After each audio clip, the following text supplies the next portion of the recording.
Bueno, vamos a empezar con Escolta, de los apuntes de Grupo Cabeza, que ya sabéis que eso, que voy promocionando por lo menos los libros de donde saco la información y en este caso esto de Grupo Cabeza, que adelanto que es también donde yo doy clases, por si a alguien le gusta todas estas cosas, como la estoy dando, lo que sea, que sepa a qué academia pertenezco. Y nada, vamos a empezar con la ley, Escolta. Importante aquí saber, del artículo 13, todos tienen derecho a la vida y a la integridad física y moral. Y si estamos hablando de dar protección personal, que viene siendo el escolta, pues este artículo lo tenemos que tener muy en cuenta. Junto al artículo 104 de la Fuerza y Cuerpos de Seguridad, bajo la dependencia del Gobierno, tendrán como misión proteger el libre ejercicio de los derechos y libertades y garantizar la seguridad ciudadana. Este artículo se desarrolla por la Ley 2/1986 del 13 de marzo de la Fuerza y Cuerpos de Seguridad, que en su artículo 11.1 establece en el apartado B auxiliar y proteger a las personas. Bien, la protección individualizada se presenta en consideración a dos aspectos importantes. El primero es especial trascendencia de la actividad desarrollada por una personalidad para el funcionamiento de la sociedad y el Estado.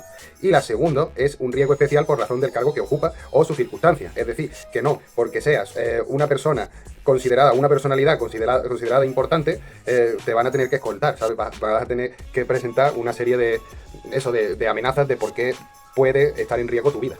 Y entonces pues es cuando te lo conceden o no. Y ya, si te lo conceden, pues entramos ya a las empresas privadas de seguridad, que son las encargadas de escoltar al personal que se solicite, mediante escoltas. Riesgo especial por razón del cargo que ocupa o circunstancias. La Ley 2/86 de la Fuerza y Cuerpos de Seguridad, en su artículo 11.1, dice velar por la protección y seguridad de altas personalidades. El Real Decreto 59/1987 del 16 de enero, sobre estructura y funcionamiento de los órganos de seguridad del Estado, nos hablan de que la vigilancia y protección de altas personalidades. En la Ley 5/2014 del 4 de abril, que esta es la Ley de Seguridad Privada, que está muy importante, en su artículo 5 nos dicen actividades de seguridad privada, y la opción B, que ya le hemos dicho en días anteriores, era que es el acompañamiento, defensa y protección de personas físicas determinadas, incluida la que ostenten la condición legal de autoridad. Es importantísimo que el escolta haga sus funciones con la licencia C. ¿Cuál es la licencia C? La que te permite coger un arma. En este caso, que es el de los escoltas, sería una pistola semiautomática del calibre 9 mm Parabellum.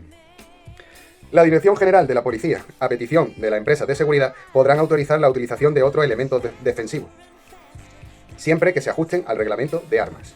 A ver, es lógico. Si ahora por el servicio que tengáis que dar, aparte de que tengáis la pistola, necesitáis de otros medios auxiliares, como puede ser a lo mejor una personalidad que vive en lo alto de una montaña y esa montaña no está lo suficientemente iluminada, o sea, pues, jolines, pues es importante que vayáis con una linterna. O eso, dependiendo del servicio donde estéis, que tengáis otros elementos defensivos. Los escoltas privados portarán el arma con discreción y sin hacer ostentación. Podrán usarla solamente en caso de agresión a la vida, integridad física o libertad, y atendiendo a criterios de proporcionalidad con el medio utilizado para el ataque. Claro, lo que no puede ser es que a la personalidad le venga una amenaza de una persona que le quiera dar un puñetazo y que vosotros cojáis una pistola y le reventéis el brazo. Eso no es proporcional. Entonces, ¿qué sería proporcional? Que si va sin armas en la mano, ya sea de fuego o blancas, que se ve solo a la persona en sí, que tú vayas solo a la persona en sí. Y vaya a reducirlo. Porque se sobreentiende que en la proporcionalidad es la misma y que a ti te han entrenado para que tengas una defensa por lo menos personal que te permita reducir a una persona en la proporcionalidad que se den las cosas. Porque ya si te viene con una barra de hierro así de grande, pues ya lo que tendrás que coger tú es otro tipo de... O sea, no coges la pistola, porque no es proporcional, es una barra de hierro, ¿vale o no? ¿Qué es lo que vais a hacer? Pues a lo mejor necesitáis solicitar para ese servicio pues una defensa semirrígida que siempre hace mucho menos daño. Que ya os digo yo que no, que esa no va a ser la opción, ni mucho menos, porque para eso soy escolta, ¿sabes? Pero eso, que hay que pensar en un análisis de la amenaza y los riesgos para que el escolta que cuenta con la 9 mm Parabellum, aparte de la 9 mm, ve si es inteligente o no poderlo dotar con otros medios auxiliares.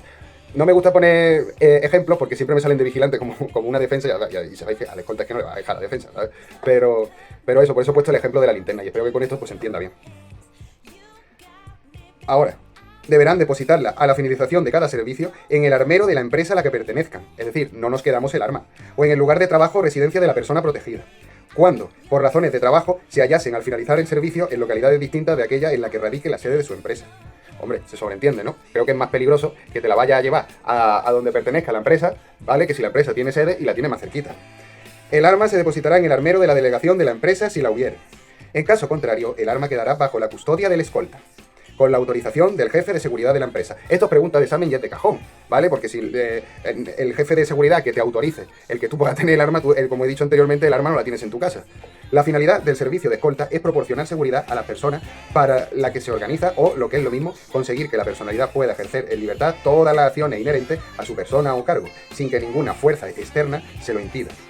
Se realiza mediante el establecimiento en el entorno del protegido en un dispositivo preventivo disuasorio que permita controlar y, en su caso, reaccionar ante cualquier amenaza. Hasta aquí estamos todos de acuerdo, ¿no? Porque todo esto son preguntas de examen importantes.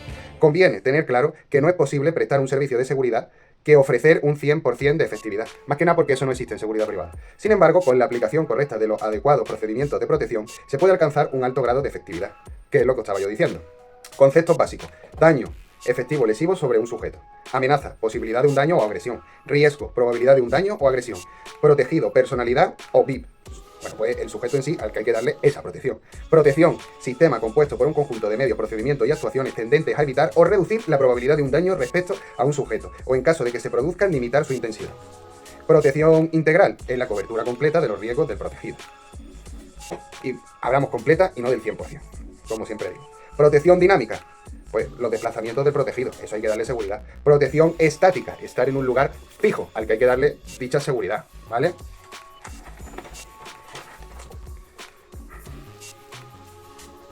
Asesinato, pues es el peligro más frecuente y que más cuidado para evitarlo debe requerirse el servicio de seguridad, porque al fin y al cabo es lo que pretende. Si no es un asesinato, es que vamos a hablar ahora de este, y es muy importante, es un secuestro. ¿Y por qué digo que este es muy importante? Porque en los casos de secuestro, ¿quién es el que sobra? ¿La persona a proteger o el escolta que está interrumpiendo el paso? Por esto hay que tener cuidado, es pregunta de examen. En el secuestro, el primer problema que deberán resolver los asesinos será la eliminación del servicio de protección, para poder llevar a cabo sus planes. Los accidentes también son peligrosos, que puede sufrir la personalidad de modo fortuito, ¿vale? ¿Por qué? Porque todo el mundo está sujeto a accidentes, pero si vas con un servicio de protección que vela por garantizar tu máxima seguridad, va a poder prevenir, que eso se trata de la prevención, va a poder prevenir estas causas que accidentalmente, pues, o como dicen los apuntes, fortuitamente, pues pueden darse. Actos negligentes. Son los realizados por la personalidad o su entorno que pueden encerrar algún riesgo intrínseco o favorecer la actuación del agresor. También se entiende bien. Grupos hostiles. En medida preventiva irán encaminadas a evitar que la personalidad tenga contacto con esta clase de grupos, ¿no? Por ejemplo, los típicos políticos en los meetings o lo que sea. O si ya el escolta está viendo un grupito de anti no sé qué o que vaya contra el otro partido político el que se está presentando y que sepan que puede haber una amenaza o pueden haber una situación de riesgo, pues es su deber que, como acto de prevención, intenten evitar el recorrido, por ejemplo, por esa zona. ¿Vale o no? Por poneros un ejemplo. Chantaje. Actuaciones violentas que intentan conseguir un determinado fin, que puede ser una extorsión cuando se obtiene beneficio material o una coacción cuando no hay un beneficio material.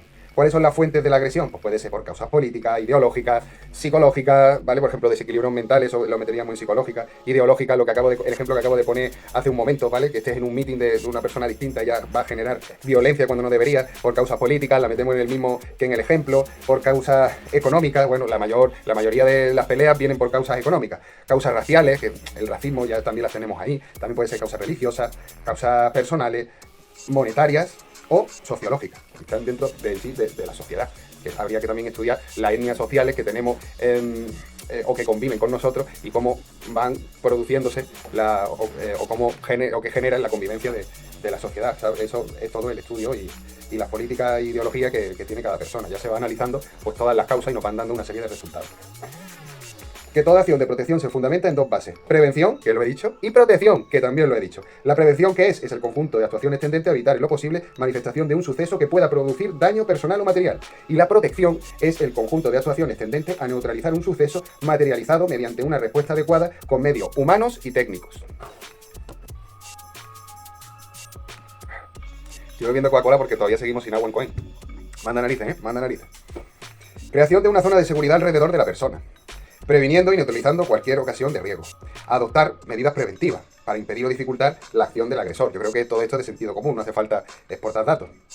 Mentalización y mutua confianza. La persona protegida debe llegar a estimar a los agentes del servicio de protección como profesionales, capacitados y dedicados a su protección, que mantendrán la mayor reserva sobre cualquier información.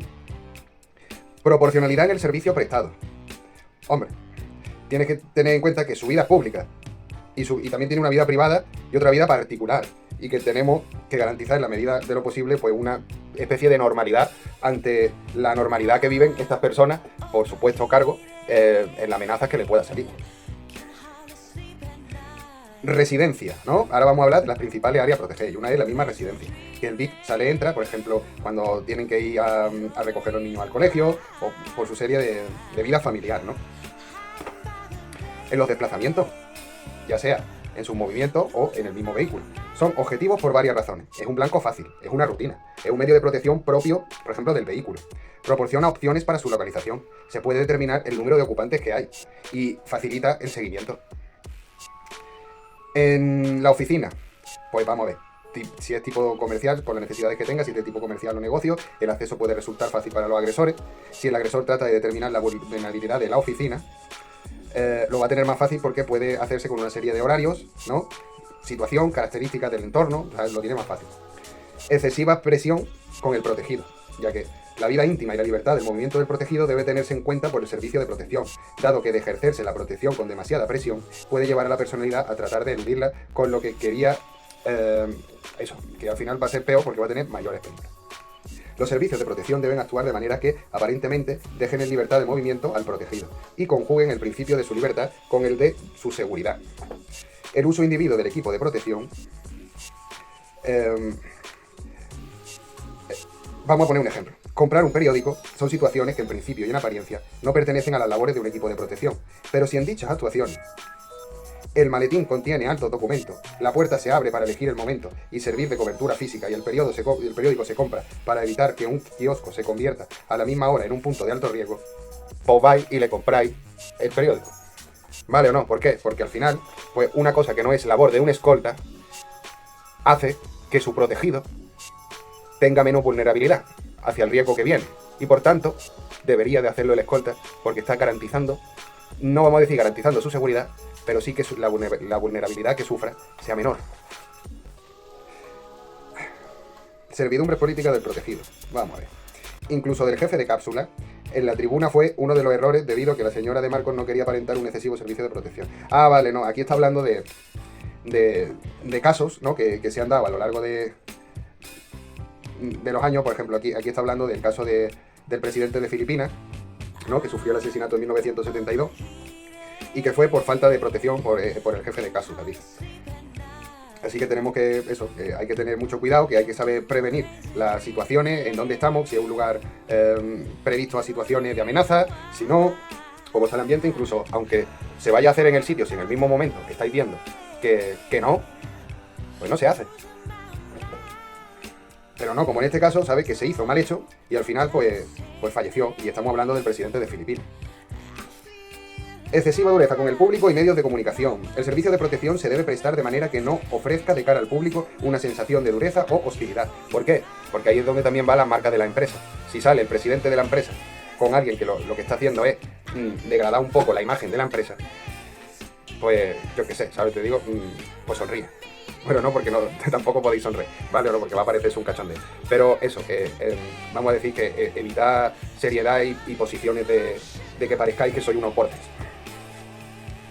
En su justa medida, ¿sabes? Te digo, tampoco soy unos cachondos. Falta de información. El responsable de un equipo de protección debe ser y estar informado del continuo y con la antelación suficiente, por supuesto. Falta de medios. Por ejemplo, escasez o escasa adecuación de lo asignado al protegido concreto. Falta de atención y alerta de los protectores. Un servicio de protección conlleva no solo un cansancio físico, sino sobre todo un desgaste psíquico. Y además ese desgaste psíquico, la atención la vais a perder a la hora y media.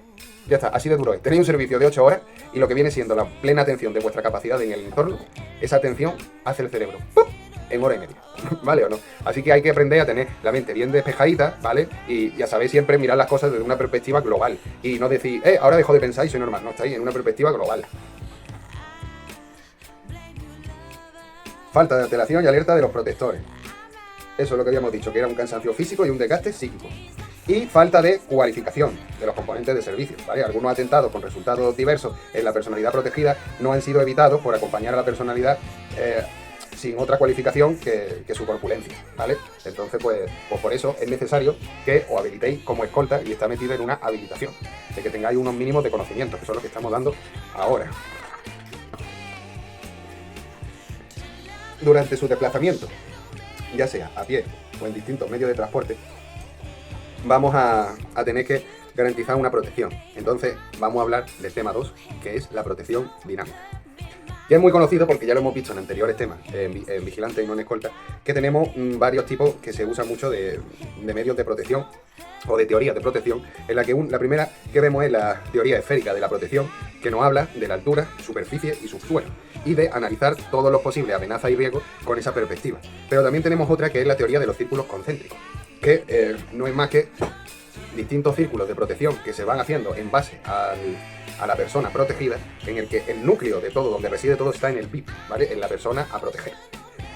Y entonces ese es nuestro primer núcleo, donde se va a encontrar, pues, seguramente los mayores elementos de protección, porque es lo que hay que custodiar. Pero no solo nos quedamos con eso, sino que aparecería un segundo círculo, donde también se da seguridad, aunque no fuera de la misma medida que la primera. Como por ejemplo, si tienen que hacer un meeting en un establecimiento público, pues en el segundo círculo veríamos a lo mejor unos cordones que te llevarían hasta el primero, que lo que hace es producir una separación y que el que tenga que ver al VIP, pues pueda hacerlo, pero no van en masa, sino que van separados y que tú le vas diciendo en los extremos cuándo pueden ir entrando y cuándo no. Y por lo tanto puedes hacer un control de acceso, ¿vale? Entonces estás accediendo a ir descartando en tu nivel de seguridad, que lo echas al círculo tercero, pues ya lo vas descartando de ahí a lo mejor, y a lo mejor en el tercer círculo tienes los mismos muros del establecimiento en el que le hace otro control de acceso para que vayan pasando, ¿vale? ¿No? Entonces tendríamos el tercer círculo de seguridad. El tercer círculo de seguridad suele verse sobre todo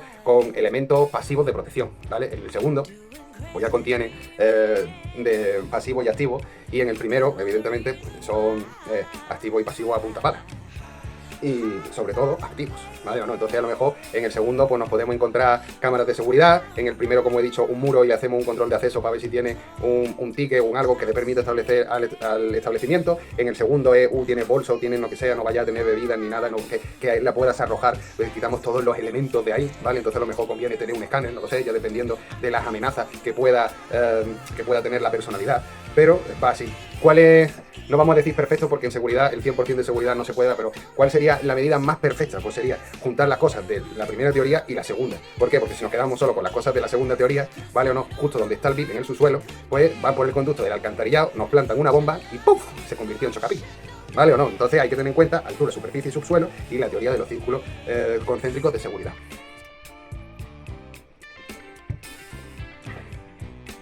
El primer círculo, llamado cápsula de protección, está integrado por el escolta directamente asignado al protegido y cuya función, por tanto, es la de custodia de este.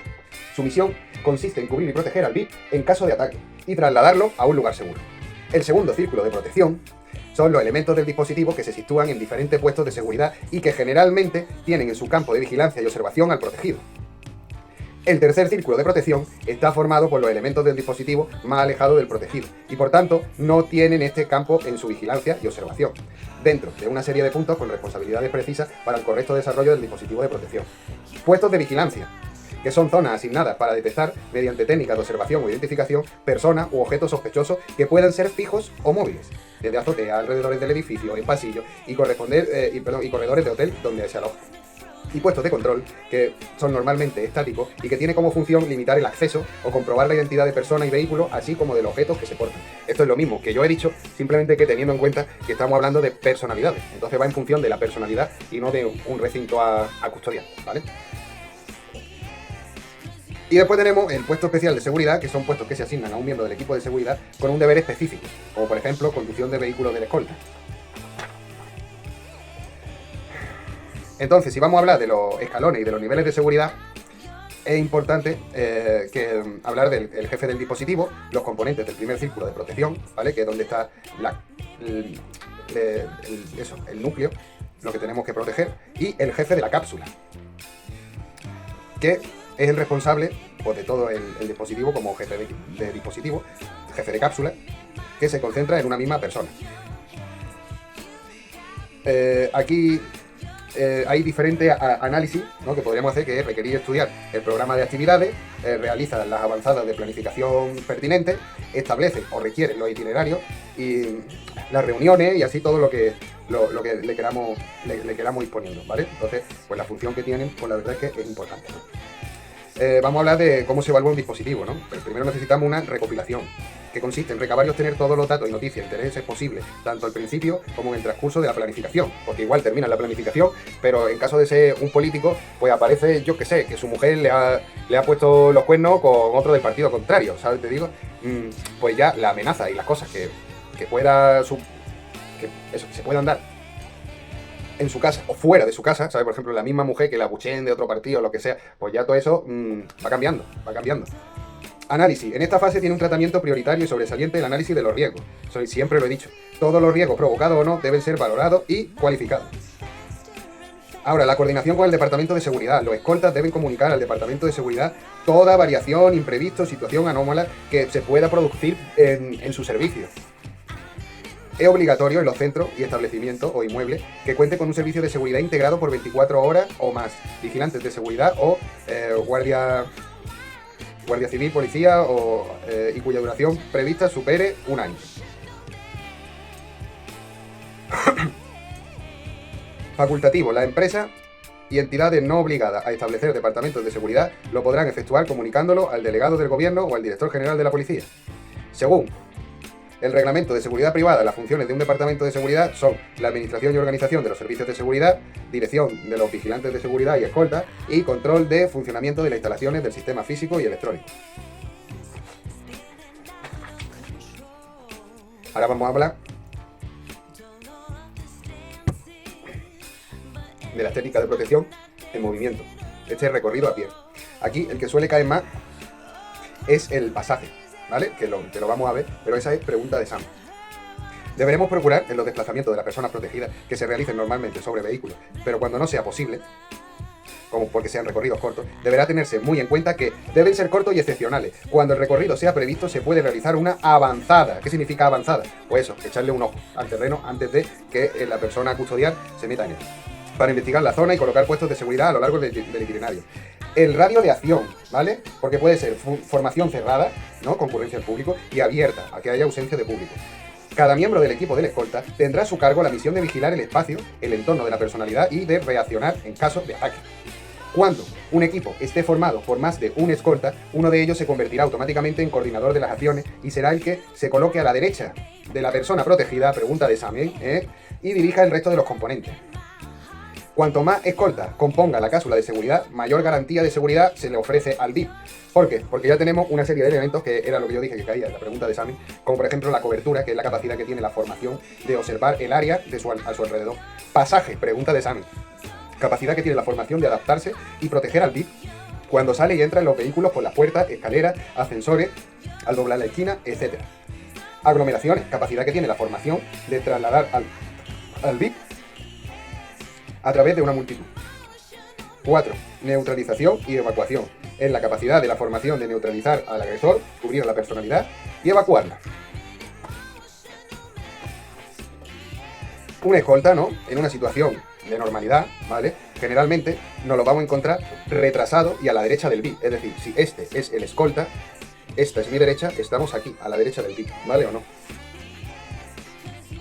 Tendrá en todo momento bajo su campo visual al VIP y todo lo que sucede a su alrededor, procurando proporcionar en todo momento una cobertura de 360 grados, sin olvidar realizar frecuentemente miradas hacia atrás, porque si no, nos pueden estar espiando.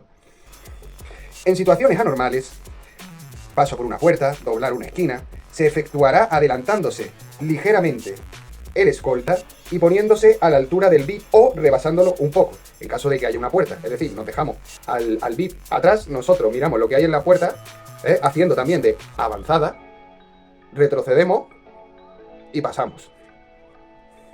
O pasamos, que lo estamos mirando, ya miramos lo que hay hacia atrás, ¿no?, que esto sería mejor, cruza la puerta, dejamos que pase y seguimos.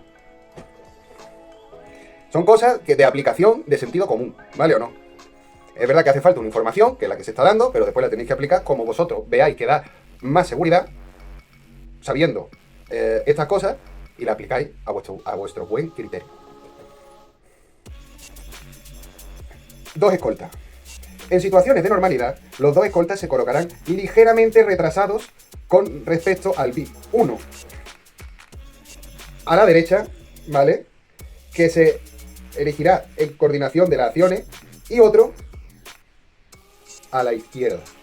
La cobertura de 360 grados es difícil, o cada integrante del equipo cubre un área de 180, que sería lo suyo, ¿vale o no? Y siempre mirando atrás de vez en cuando. Cualquiera de los dos escoltas debe estar preparado para neutralizar el ataque y el otro evacuarlo a una zona segura, o el otro o el mismo, da igual, pero que sus funciones son neutralizar un ataque y llevarlo a una zona segura. Cualquiera de los dos escoltas debe estar preparado para neutralizar el ataque y evacuarlo a una zona segura. Pregunta de examen, me ha quedado claro, ¿no? En situaciones anormales. Ante el paso de puerta o entre la multitud de situaciones de peligro, antes de llegar a dicho lugar, el jefe de cápsula comunicará mediante clave estipulada la situación al otro componente del equipo, y ésta se adelantará al VIP, pasando en primer lugar, y procurando controlar la situación. El jefe de cápsula marchará retrasado y próximo a la personalidad para atender su requerimiento y poder reaccionar más rápidamente en caso de incidente. Esto hemos dicho que se dan en situaciones anormales, ¿vale o no? Y que es también de lógica, ¿vale? Porque si el jefe de cápsula es el que domina la situación, pues tiene que hacérselo saber. Tampoco hace falta que se lo diga. O sea, puede ser mediante una clave, ¿no? Por ejemplo, que se haga, o sea, yo que sé, que se toque la nariz, ¿sabes? Que lo vea, que se vea que se está mirando, pasa la puerta o lo que sea, ¿no? Y hace a lo mejor así, pues ya sabe que está bien, ¿vale o no? O a lo mejor, si se rasca la oreja, es que a lo mejor todo está bien, pero que ve un elemento sospechoso, que ve algo. Ya eso es una coordinación que tiene que tener el equipo de protección, que mientras más os conozcáis, mejor. Y mientras más, no digo que seáis amiguitos, pero sí que os preocupéis el uno del otro y yo qué sé, eso, preocuparse, preguntarle cómo va, qué tal, ¿vale o no? Pero tenéis que tener un trato de amistad.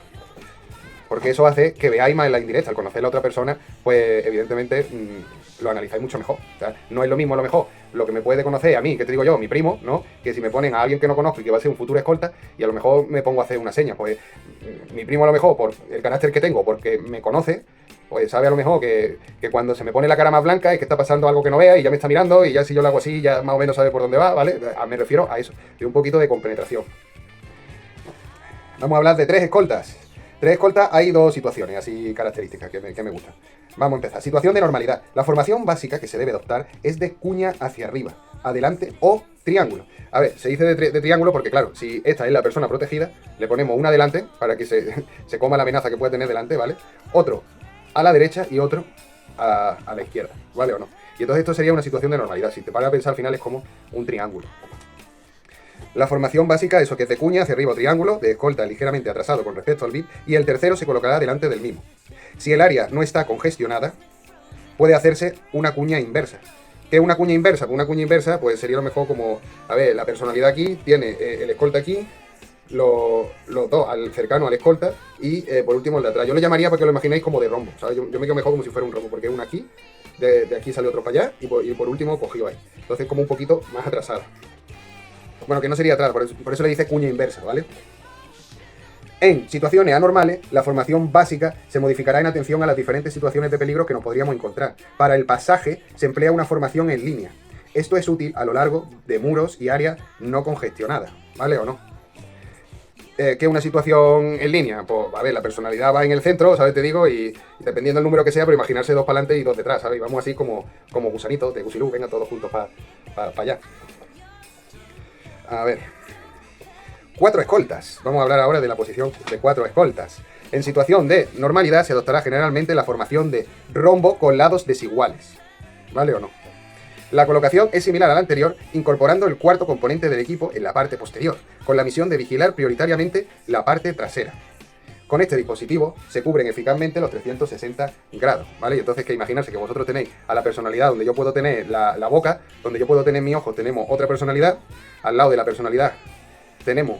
Ay, perdón, estoy diciendo personalidad, quería decir escolta, ¿sabes? Mi boca es la personalidad y el resto son escoltas. Y tenemos una en los ojos, otra cerca del escolta, otra un poquito más adelantada, por eso dice que en la parte trasera. y otra más atrasada. Entonces sería como así, ¿vale? Por eso es como una especie de rombo desigual, porque tiene un lado que es desigual, que evidentemente el que tenemos aquí. En situaciones anómalas se puede adoptar formaciones a las que se pasará a la orden de jefe de equipo. La cuña es la empleada cuando el protegido efectúa un cambio imprevisto o ante una multitud.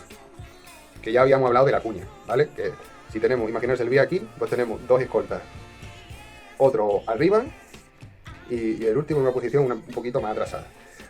Cajón o cuadrado. ¿Por qué se llama cuadrado? Porque aquí estaría la persona custodiada, aquí una escolta, aquí otro y aquí otro. Entonces parece un cajón o un cuadrado. Es preferible cuando se sale de un vehículo y de inmediato se encuentra en un edificio. Claro, porque lo que protege el vehículo y el edificio básicamente es el cuadrado que nosotros tengamos ya hecho. Y claro, la personalidad pues, va por el centro y nos vamos moviendo. Para pasar de la disposición de rombo a situación normal, que sería rombo sería la situación normal y cuadrado sería una situación anómala. Se efectúa girando los componentes del equipo en el sentido de la aguja del reloj. Para deshacer esta disposición, se efectuará girando el equipo en el sentido contrario de las agujas del reloj. El jefe de cápsula se puede dedicar a sus funciones sin tener sector de responsabilidad, quedando inmerso dentro del círculo interior y dependiente de la personalidad.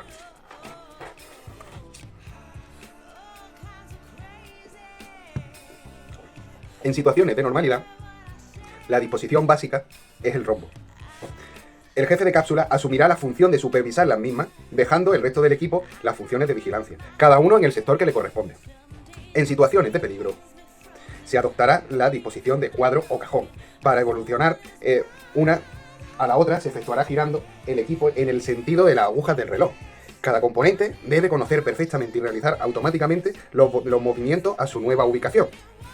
Cuando el protegido cambie el sentido del itinerario imprevisiblemente o de forma brusca, el equipo de seguridad efectuará el mismo movimiento que haya realizado el protegido, siendo el jefe de cápsula quien adecuará la posición dentro del equipo. Actuación en caso de ataque. El círculo interior es la última barrera de seguridad, que debe actuar cuando los restantes medios no hayan podido evitar el ataque, y que en su principal misión es salvar a la vida de la personalidad. En caso de ataque, las medidas a tomar serán cubrir a la personalidad y evacuarla a las zonas de seguridad previstas. Que en ningún caso los agentes del círculo interior deben permanecer en el lugar del atentado, porque requerirá evacuarlo. La secuencia. El primer escolta, que detecta el intento de agresión, gritará de forma clara y potente cómo y por dónde se lleva a cabo. Por ejemplo, ataque con pistola a las 3, pues ya sabemos. Y al tiempo que se dirige contra el agresor para intentar neutralizarle. El truco es agarrarle del brazo e impedir así que sigan haciendo lo que pretenden. El resto del equipo procederá a la protección inmediata y corporal del VIP. El VIP es la persona a proteger, cubriendo perfectamente los 360 grados del perímetro que le rodea. El jefe de cápsula es el encargado de proceder a cubrir en primer lugar al VIP. Con la mano izquierda presiona hacia abajo la espalda de la personalidad de tal manera que éste se doble la cintura. Decide la dirección a seguir, según la procedencia del peligro. De manera que al tiempo que cubre con su cuerpo la silueta del VIP, porque lo tiene cogido desde la izquierda, le ayuda y lo tiene delante de él, pueda dirigirse a la zona segura por el camino más corto posible. Inicia en esta posición la evacuación lo más deprisa posible por el itinerario previsto. El grupo de protección ha de prever con antelación suficiente un lugar de seguridad a donde trasladar al VIP, rutas de evacuación y zona de seguridad. ¿Qué es una zona de seguridad? Pues por ejemplo, un hospital, una comisaría de policía, banquete y conferencia. Se debe procurar que la primera fila de público o mesa más cercana al VIP estén ocupadas por personas de confianza. Se aconseja que se corte el tráfico en las calles que rodean el edificio. Es muy importante la iluminación del local. No deben dirigirse más luz sobre el VIP que sobre el público. Se debe controlar el cuadro de electricidad para evitar manipulaciones. El plan de evacuación en caso de ataque debe estar estudiado, con una habitación próxima y segura donde introducir al VIP. Se debe controlar la cocina, personal de la misma, los camareros, por si le echan veneno. En caso de conferencia, el atril debe ser de madera reforzada o vidrio antibala. La puerta que utilice el VIP no será utilizada por el público, ni a la entrada ni a la salida. En bares y locales comerciales, otros elementos de seguridad que podemos incluir son que al menos un miembro de la escolta se adelantará unos metros para realizar un reconocimiento del local. Eso es una que lo hemos dado ya avanzada. La puerta del establecimiento la franqueará siempre un escolta antes que el VIP. El jefe de cápsula, a la vista de la distribución del local, encargará a sus hombres un reconocimiento exhaustivo y los colocará en puntos conflictivos. ¿Por qué son puntos conflictivos? Pues, por ejemplo, el acceso a la calle, las escaleras, ¿vale? Se elegirá un lugar donde efectuar la consumición alejado de las ventanas, puertas, grupos de personas y desde el que sea fácil realizar una posible evacuación. En la realización del reconocimiento, los escoltas deben intentar observar todos los rincones posibles. Los escoltas que no monten puestos de observación formarán un círculo de seguridad alrededor del VIP para protegerlo. La evacuación: se colocará una escolta en la puerta que la abrirá en caso de ser necesario. Los vehículos, si se cuentan con ellos, se estacionarán lo más cerca posible de la puerta y el conductor del VIP estará dentro del suyo con la puerta abierta y el motor en marcha. En los hoteles, el primer círculo de protección vigilará de cerca y continuamente la seguridad del VIP. Al círculo segundo y tercero le corresponderá la distribución de los diferentes puestos de control y vigilancia. Es lo que yo dije, que normalmente con el VIP o el núcleo en sí tienen unos elementos de seguridad distintos a los que se pueden hacer la segunda y tercera, que no son tan directos hacia el VIP, pero que indirectamente cuentan para su protección. Es decir, le pone más fácil darle seguridad a los que están en la primera, en el núcleo. ¿Cómo lo hacen? Pues mediante puestos de control y vigilancia, como hemos dado, tanto en el interior del hotel como en la calle y edificios inmediatos. Entonces, debemos de hacer identificación e información de los empleados, todo lo que se hayan de tener el acceso al área reservada, requisa previa de la dependencia de instalaciones, se elegirá para el alojamiento una planta intermedia que su altura esté al alcance de las escaleras de incendio, se reservará a ser posible una planta completa del hotel o zona que pueda quedar aislada del resto de la misma, recabando de la dirección la entrega de los juegos de llave correspondientes, tanto de las originales como de las duplicadas si la hubiera. Si no es posible, elegiremos una habitación lejos del ascensor y al final del pasillo. Se reducirán al mínimo indispensable los accesos al área reservada. Procuraremos que las ventanas de las habitaciones reservadas al VIP estén ocultas o a otras ventanas y terrazas del establecimiento. Y de no ser posible, nos informaremos sobre los ocupantes a los que correspondan dichas ventanas y terrazas. La habilitación del VIP estará ubicada en el sitio mejor protegido de la zona, sea el fondo de un pasillo y las contiguas y las de enfrente. Estarán ocupadas por personas de confianza de un séquito y miembro de la escolta. Se preverá un cuarto seguro en el vestíbulo del hotel. La recepción de correspondencia y paquetería se realizará en un cuarto idóneo y próximo.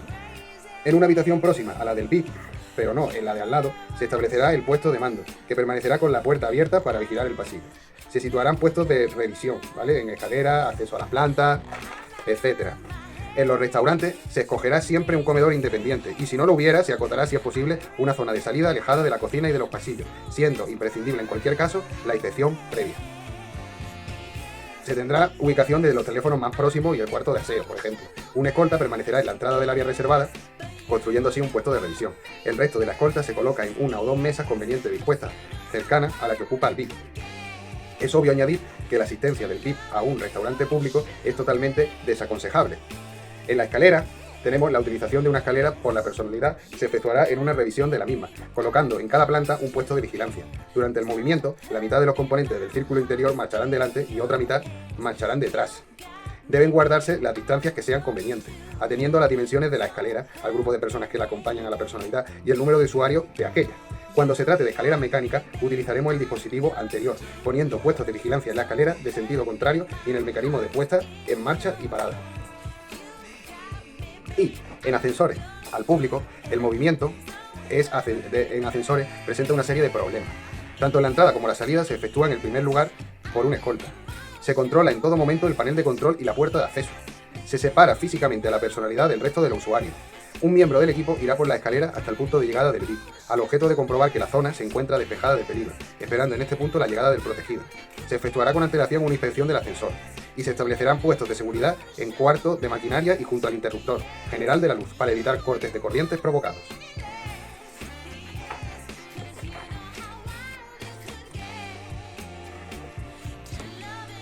En embarcaciones debe mantenerse reservado las características del buque y el derrotero a seguir. El servicio de protección debe conocer las condiciones de navegabilidad bien, del barco, su estado de conservación, la zona por donde se va a realizar el viaje y sus características climatológicas. Por supuesto, una inspección. Y nos informaremos sobre tripulantes y pasajeros. Forzosamente, contacto con esas personas, por lo que el equipo de protección que integra el círculo interior realizará el servicio en las mismas condiciones que lo hace en tierra. El hecho de que los barcos funcionen con gasoil como combustible eleva el riesgo de incendio, por lo que será necesario comprobar la asistencia y funcionamiento de equipos de emergencia. Los puestos de revisión tendrán que controlar zonas de acceso más reducidas, y el peligro más frecuente consiste en la colocación de explosivos en la embarcación, ¿vale o no? Entonces hay que hacer como las prácticas de requisas periódicas para poder evitar estos casos. En ferrocarril, este dispositivo de seguridad ofrece muchas dificultades, por lo que no es conveniente que la persona utilice este medio. En el supuesto de que el VIP viaja en línea regular, debe ocupar el último vagón, a cuya entrada se instalará un puesto de revisión para el control de las personas. También se instalará un puesto de revisión en la entrada del vagón restaurante cuando esté siendo utilizado por el VIP. Además, un puesto de vigilancia en la cocina para el control de alimentos. Fijarse la importancia que le da al control de alimentos, ¿eh? En todo caso, se efectuará una información del recorrido, con las cruces de carretera, paso elevado, túneles, estacionamiento y paradas que vayan a realizar, así como la misma inspección de locomotoras y de vagones, maquinistas y empleados. Cuando el tren se detenga por alguna causa, los hombres disponibles del círculo interior bajarán del tren y rodearán el vagón donde viaje la personalidad. Otros problemas que tienen que preverse son la falta de visibilidad, si existe maleza junto a las vías, etc. El estado en sí para que todo pueda ir bien. Y ahora tenemos la línea de recibimiento a pie firme. El jefe de cápsula se colocará en las inmediaciones detrás de él. Otro escolta instalará un puesto de inspección a la entrada de la sala donde esté el VIP. En cada entrada del inmueble donde se lleve a cabo la recepción se habrá montado un puesto de control. Los demás escoltas se repartirán por la sala para tener observación en todos los sentidos, colocándose uno en cada salida. ¿Vale o no? Entonces, líneas de recibimiento en movimiento. Se colocarán 2 escoltas delante de la personalidad y otros 2 detrás, a lo largo de la cuerda o barrera de separación al público, ¿vale? Es decir, el público tiene las cuerdas, aquí va el escolta y tenemos 2 adelante y 2 atrás. Los 2 escoltas más cercanos al VIP vigilarán las manos que saluden o estén próximas a la personalidad, mientras los otros 2 más alejados ejercen una vigilancia más general del público. El quinto escolta se colocará a una distancia prudencial a la espalda de la personalidad. Si la personalidad dispone de un vehículo blindado, debe estar cerca para utilizarlo como cuarto de seguridad, ¿sabes? Como zona protegida, también podemos decir. Protección dinámica sobre los vehículos. Es el número de vehículos que suele variar dependiendo de un nivel de protección y oscila desde 1 a 5, incluidos el de la personalidad. La cápsula más habitual suele ser la de 2 o 3 vehículos. Estos desplazamientos deben hacerse con rapidez, evitando en lo posible las paradas y detenciones y conociendo perfectamente tanto el itinerario principal como los posibles alternativos. Los vehículos que viajarán muy próximo entre ellos y el de escolta detrás del VIP, salvo que sea 3, en cuyo caso irá en medio. El VIP viajará en un vehículo acompañado del jefe de cápsula, que se situará en la parte delantera al lado del conductor. El resto del equipo de protección viajará en el coche de escolta, que se desplazará inmediatamente detrás del vehículo del VIP. En caso de 2 coches de escolta, el segundo se situará circulando delante del coche que ocupe el protegido.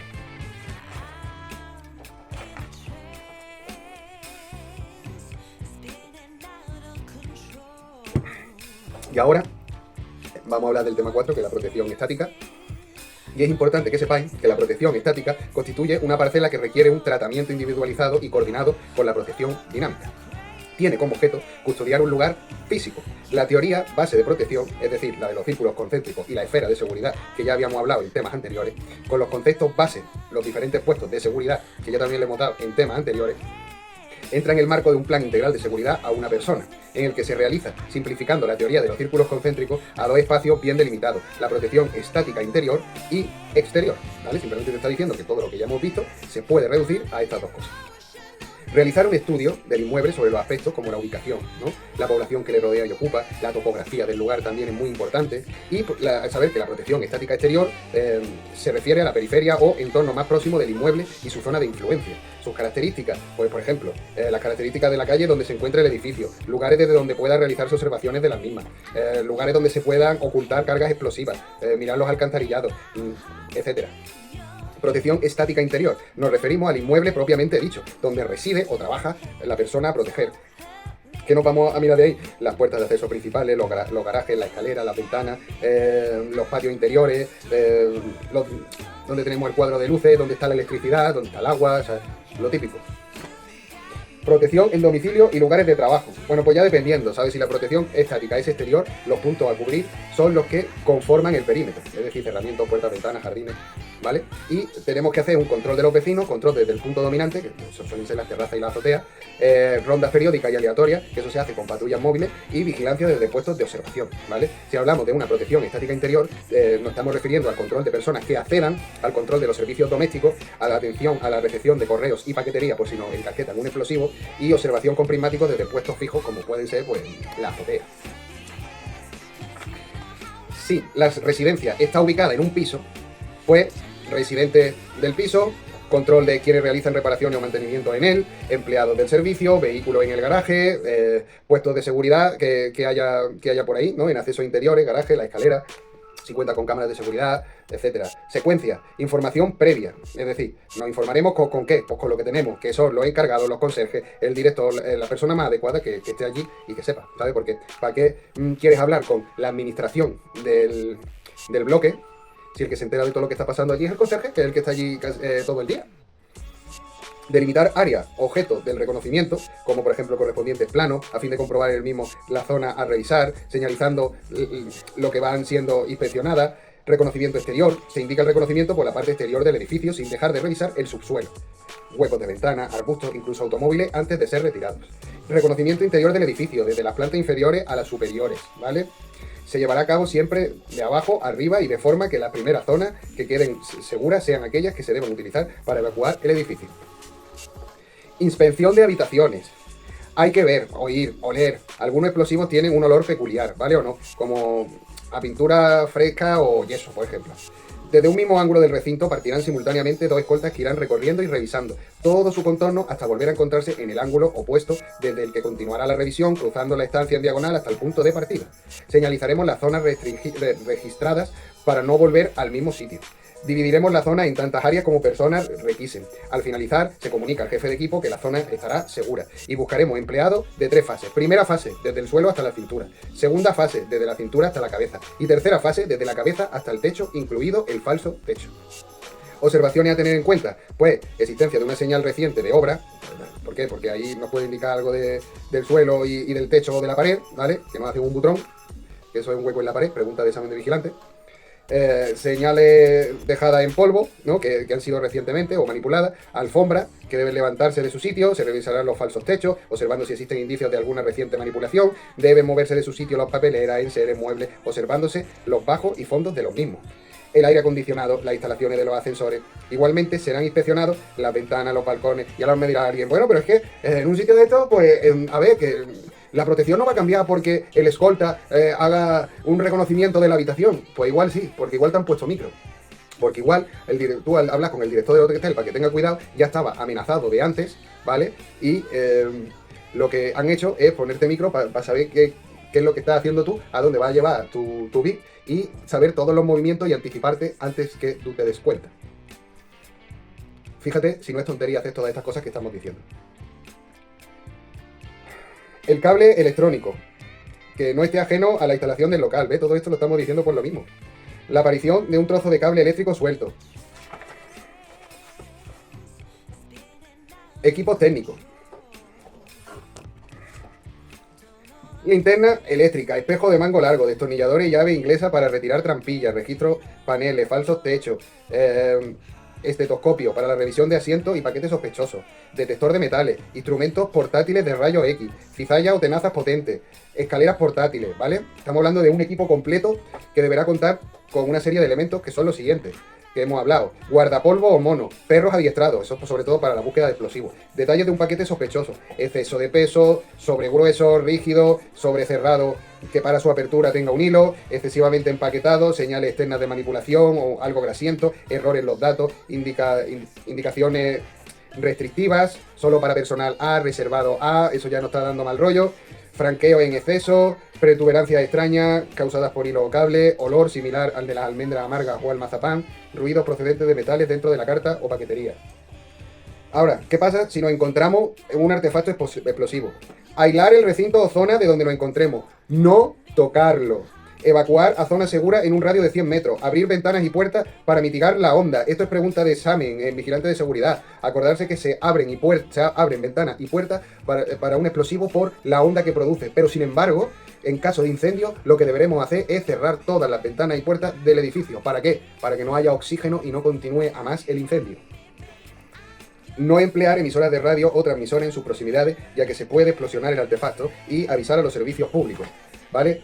Un habitáculo de seguridad, pues ¿qué puede ser? Pues la oficina, la habitación puede ser un gabinete, una zona de almacén, un cuarto de estar, la puerta debe ser blindada. La habitación debe de estar cerrada en todo momento, pero no debe parecer desde el exterior que sirve para ningún propósito especial. Deben almacenarse alimento, agua, botiquín exterior, luces de emergencia, radio, ventilación y medios de comunicación en el exterior. Y en el hogar, la habitación segura debe ser el área lo suficientemente grande para que quepa toda la familia. Por el ejemplo que os dije ya, de la mujer que le pone los cuernos o lo que sea, imaginarse que ahora tiene un grupo de gente que va detrás de ella porque es de otro partido político o lo que sea, que pueda entrar no solo ella, sino los niños, el padre o lo que sea, y ahí, pum, blindado, y de ahí no hay tutía. Con los vigilantes de seguridad del domicilio y o lugar de trabajo del protegido, hay que tener una coordinación en ese servicio. También con los escoltas de la protección dinámica en cuanto al apoyo en la salida y entrada del lugar, requisa, etcétera. Es decir, que el propio VIP no te indique y nos diga, mira, que hoy van a salir mi mujer y mis niñas a la playa de aquí, que habían tenido organizado que van a pasar el día en la playa. En principio no quieren volverse muy tarde, pero igual se quedan a comer. Entonces, pues tú ya vas pensando qué es lo que pasa si se quieren volver antes o qué es lo que pasa si se quieren quedar a comer. Pues mira, pues lo más cercano que hay es un chiringuito. En ese chiringuito, las cosas que hemos aprendido, pues qué sitio del chiringuito está más separado de las personas, pues se llega más rápido a una zona de evacuación. ¿Qué zona del chiringuito puedo elegir yo como zona, no habitáculo, porque seguramente no hay en un chiringuito, pero como una zona de seguridad en la que pueda estar evacuado y la amenaza sea con mucho menos riesgo que en la misma zona o en las proximidades del chiringuito que lo quería dejar, ¿vale? Todo eso ya nos lo va diciendo. Y la del departamento de la empresa de seguridad para poder cumplimentar informaciones que pudieran resultar incompletas, teniendo la posibilidad de enlazar o coordinarse con otras instituciones.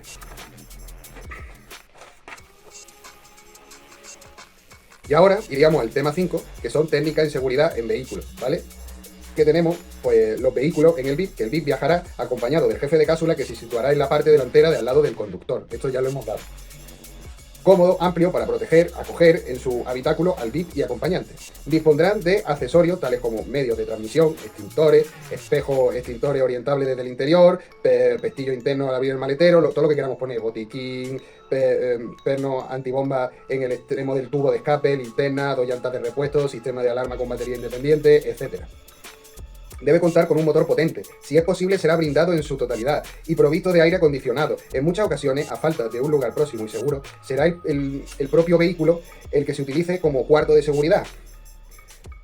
Es decir, que por ejemplo en el ejemplo del chiringuito, a lo mejor sería lo más seguro si tenemos zona cercana o el propio chiringuito tuviera aparcamiento, eso sería... Pues nos lo llevamos a nuestro vehículo blindado, que sabemos que no va a tener ningún problema y no está a pleno sol porque está con el aire acondicionado. Entonces tiene que estar provista de cualquier amenaza que pueda salir, como estáis comprobando en el tema. En muchas ocasiones, a falta de un lugar próximo y seguro... esto ya lo hemos visto. Ahora, el vehículo escolta. Cuando se trate de una caravana formal con público a lo largo del recorrido, los coches deberán ir provistos del estribo y agarraderas. Irán provistos de inhibidores o perturbadores de frecuencia fijos, suplementando por otros móviles. Características de los conductores, pues forman parte del equipo de protección, realizarán prácticas, deben conocer su coche, realizarán revisiones periódicas, se asegurarán de que el coche no quede solo en ningún momento la persona a custodiar, han de conocer las rutas, ¿vale? Y deben ser expertos en una conducción ofensiva y defensiva. La conducción, pues los desplazamientos deben hacerse con rapidez. El vehículo escolta irá detrás y, según el caso, un poco a la derecha o a la izquierda del vehículo del VIP.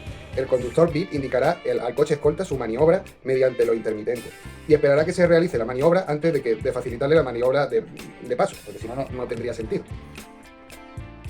Permanecerá con la primera velocidad metida, el pie en el embrague y sin freno de mano, tanto en las subidas como en las bajadas. Si sabemos el destino, el escolta y conductor habrán de determinar el recorrido, y si no se sabe el destino, pues el recorrido se dedicará sobre la marcha, ¿vale?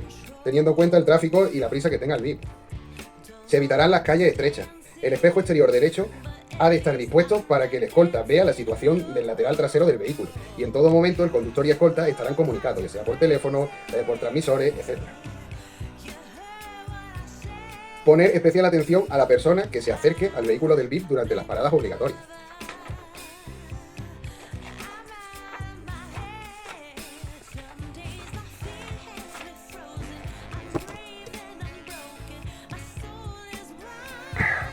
Vamos, inspección del vehículo.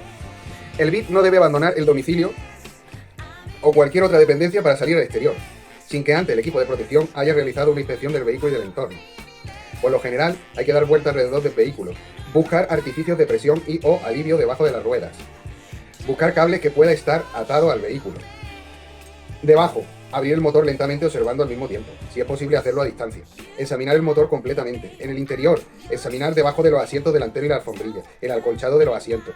Abre las restantes puertas desde el interior. Examina las zonas inferiores del salpicadero, la guantera, la zona de los asientos posteriores. En el maletero, si puede, quite los asientos posteriores desde el interior y observe todo bien. Abrir el maletero y hacer una revisión del interior del mismo.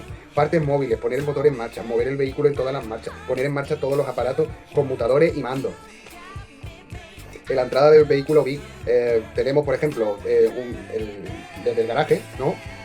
Estoy hablando de distintos casos, ¿no? Y en este caso, vamos a llamarlo caso 1, ¿no? Desde el garaje, que tenemos al conductor y VIP que montarán en el vehículo. El escolta subirá adelante cuando el vehículo haya salido o esté saliendo a la calle.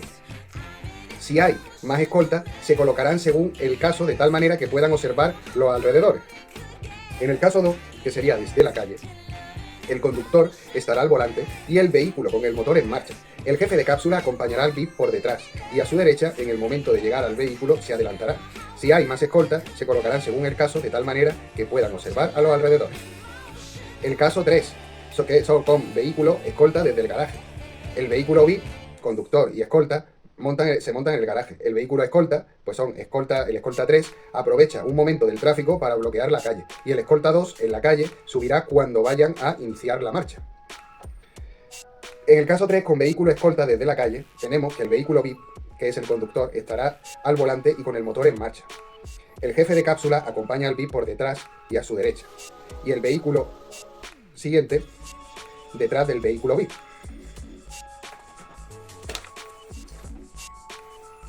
¿Cómo llegamos al destino? Pues el conductor parará el vehículo, de manera que no quede bloqueado. Y en los siguientes casos que vamos a poner, tenemos caso 1, ¿no? Que es vehículo VIP con destino seguro, que es cuando el destino es seguro. El escolta se coloca un paso atrás y a la derecha del VIP, como hemos dado siempre. En el caso 2, el vehículo VIP con destino no conocido. Pues, si el destino no es conocido y observa que no hay peligro en el exterior, se adelantará en el momento de acceder al edificio. Tenemos el caso 3, que es con vehículo escolta. El coche escolta para detrás y escorado a la izquierda del coche del VIP. Entonces, se baja y se sitúa enfrente del vehículo, ¿vale? Y el otro se baja y se coloca junto a la entrada. Entonces, en esa posición, pues el VIP y él inician la marcha que cubrirá el que se baja y se sitúa enfrente del vehículo, ¿no? Pues ese cubrirá el otro lado de la acera y el entorno próximo. Después tenemos también el caso 4, ¿no? Que son con vehículos escolta y aglomeramiento de público, ¿no? Que esta es más complicada, porque el VIP baja en zona con público, hostil o no, ¿vale? Pero el equipo del coche de escolta se aparecerá antes de la detención del coche del VIP, poniéndose a su lado, y así evitamos que en el momento de la detención del coche del VIP el público no se abalance y abre camino entre el público, que eso siempre está bien. Ahora también se da caso de una escolta y en motocicleta, que también es útil. ¿Por qué? Porque una escolta en motocicleta es un arma muy útil, ya que por su agilidad en ciudad y debidamente comunicado con el resto del equipo, podrá llegar al destino con la suficiente antelación. En caso de observar cualquier vehículo sospechoso, el escolta 1 dará la orden a la motocicleta de adelantarse y cubrir al vehículo del VIP y puede contar a otros vehículos y así facilitar las maniobras tanto del vehículo VIP como del vehículo del escolta. En los recorridos, la motocicleta se colocará a la altura de la puerta en que vaya sentado el VIP. Esto es muy importante. Además, cuando haya un coche escolta, este se coloca cubriendo el lado contrario al de la motocicleta, ¿vale? Entonces, pues tenemos diversas formaciones, pues según sea un coche de escolta, 2 coches de escolta, 3 coches de escolta o 4 coches de escolta, ¿vale? Por ejemplo, con un coche de escolta, pues lo normal es que el VIP esté aquí y el coche escolta esté abajo, pero si tenemos, por ejemplo, 2, pues ya tendríamos que el VIP va en medio de aquellos 2, porque así van más protegidos. Pero es que si tenemos 3, pues ya lo que podemos hacer es que uno delante, dándole protección al coche del VIP, y nos abrimos y tenemos 2, que es la posición triángulo que se busca siempre. Pero es que si tenemos 4, pues ya podemos hacer exactamente lo mismo, poner uno arriba, 2 al lado del VIP teniendo la del triángulo y completamos con el otro. Así que esa posición, que como le hemos dado, bueno, no, en este caso no se le atribuye nombre, pero para que hagáis una idea, pues así como de rombo. Conducción de seguridad. Es necesario considerar el automóvil como un arma que puede utilizarse tanto en caso de ataque como en caso de defensa, en virtud de su naturaleza y posibilidades que representen. La conducción ofensiva, en este tipo de conducción se busca colisionar con los obstáculos de modo que se aparte de la calzada, propiciando una vía de escape que nos aleje del lugar preparado para ejecutar la acción criminal. La embestida de barricadas es una maniobra que tiene por objeto salvar una barricada. ¿Qué quiere decir eso? Pues una acumulación de vehículos, ¿vale? Formada por vehículos que bloquean la calzada. Imaginarse que esta es la calzada y tenemos vehículos que impiden que nosotros pasemos por ella, ¿vale? Entonces, ¿qué hacemos? Pues deberá embestirse a uno de los vehículos que constituye el bloqueo en el punto correspondiente a las 2/3 partes de su longitud en dirección al centro de la calzada, consiguiendo con ello su desplazamiento y el paso necesario para continuar circulando por la calzada, eludiendo con ello la detención y abortando el ataque previsto. Conducción evasiva, pues evitar una barricada u obstáculo en las calzadas sin colisionar, ¿vale? Se trata mediante un giro de 180 grados, el sentido de la marcha por medio de algún tipo de maniobra que lo ejecute en un mínimo espacio de tiempo, ¿vale? Es decir, que antes de dar con la barricada, pues nosotros nos vamos, ¿vale? O sea, un giro de 180 grados, pero que se puede hacer de varias formas. Una es la maniobra en I. ¿Por qué se dice en I? Porque hace así y me voy, ¿vale? Que es un giro de 180 grados en la calzada que se ajustará al vehículo a la derecha de la calzada, disminuyendo la velocidad y procediendo a girar todo el volante hasta llegar al lado izquierdo de la calzada. A continuación, se introducirá la marcha atrás al mismo tiempo que se gira el volante de izquierda a derecha en su totalidad. Seguidamente se introduce la primera velocidad simultáneamente al giro del volante de la derecha a izquierda, arrancando y consiguiendo invertir totalmente el sentido de la marcha.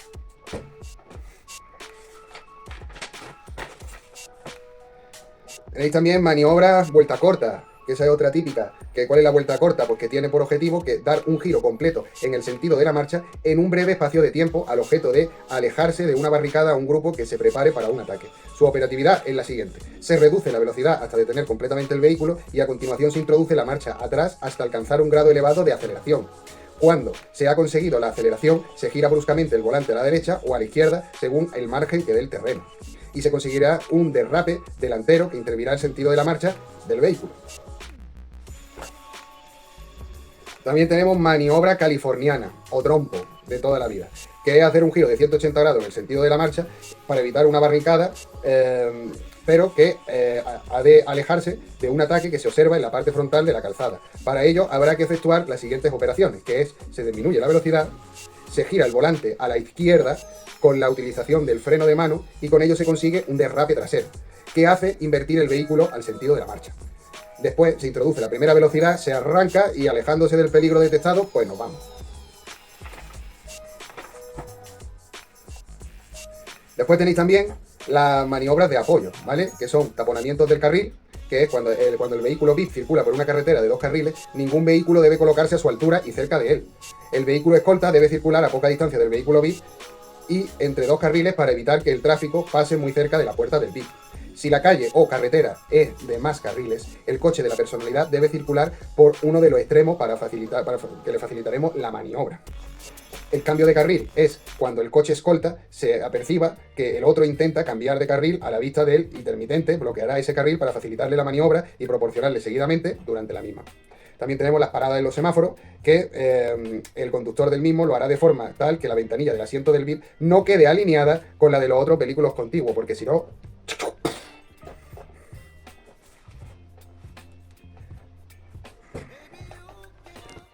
Y ya tenemos pues una serie de contramedidas electrónicas que se dan por los inhibidores de frecuencia, ¿no? Que son dispositivos capaces de dificultar o impedir las comunicaciones por radiofrecuencia. Su objetivo no es eliminar o suprimir determinadas frecuencias del espectro, sino producir un ruido mayor, que imposibilite que el emisor y receptor puedan entenderse. Un inhibidor de frecuencia está formado por un generador de ondas y un transmisor, ¿vale? Su uso está regulado y muy restringido a determinados ámbitos y organismos, como la Fuerza y Cuerpo de Seguridad del Estado mismamente. Y ahora pues vamos a hablar del tema 6, que son las caravanas e itinerarios, ¿vale? Porque ya sabemos darle protección al BIM gracias a utilizar esos distintos coches según tengamos, por lo menos así bien visto, hasta 4, ¿vale? Pero que se pueden dar más y lo podemos organizar de distintas formas. Hemos aprendido también la teoría esférica de seguridad, la teoría de los círculos concéntricos, cómo se debe de actuar la cápsula, cómo debe de actuar el BIM en determinados momentos. Y ahora vamos a ver qué se hace en las caravanas, que también hacemos cosas en las caravanas. La caravana sigue un itinerario previamente fijado, ¿vale? Y que ha sido objeto de estudio por parte del servicio de seguridad. Hay que procurar evitar las rutas que no hayan sido programadas de antemano, debiendo ser conocidos los itinerarios por los conductores, miembros del equipo de escolta y departamento de seguridad. Cuando tenemos caravana informal, el itinerario que recorren no es de dominio público. Entonces tiene una serie de características. Los vehículos deben ser camuflados. Solo los jefes de escolta y grupos deben conocer los vehículos a utilizar hasta el último momento. Se suelen emplear en actividades oficiales o privadas. Hay ausencia de señales acústicas y ópticas. Velocidad normal con sujeción a las normas de tráfico. Necesidad de guardar discreción y reserva, y se puede usar caravanas falsas. ¿Esto qué es? Pues esto se hace para eliminar la identificación del blanco. Todas saldrán a la vez y cada una utilizará un itinerario diferente para llegar al mismo lugar a la misma hora. Después tendríamos las caravanas formales, ¿vale? Que estas, los itinerarios son de dominio público y se emplean en actividades oficiales, itinerarios y horarios conocidos, reserva de la calzada para su uso exclusivo y uso de las señales acústicas y luminosas. Puede variar en función del nivel de protección asignado. Si son vehículos pilotos, porque debe uno o dos miembros del dispositivo de seguridad, normalmente el de la indicación para que se corte el tráfico en los cruces. Dos, por ejemplo, vehículos de policía con prioritario o guía. El tercero puede ser escolta delantero, el cuarto puede ser el coche VIP, el quinto puede ser el coche de escolta, el sexto vehículo de ayudante y secretario, el 7 coche de prensa y el 8 puede ser vehículos de policía con prioritarios. Los vehículos 3, 4 y 5 forman la cápsula de seguridad.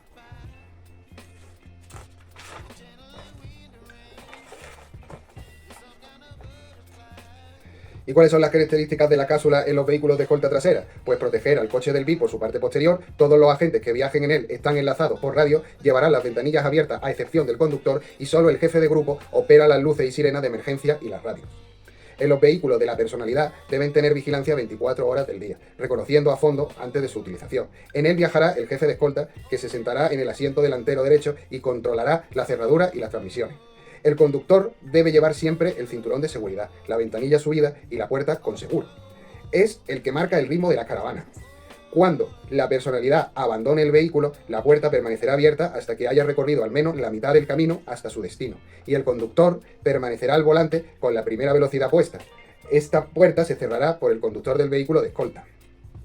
El vehículo de escolta delantera sirve como repuesto del coche del VIP. Solo se mueve a distancia del jefe de grupo. Debe señalizar las maniobras con suficiente antelación. Su misión es la protección del coche de la personalidad por el frente y es la guía de la caravana.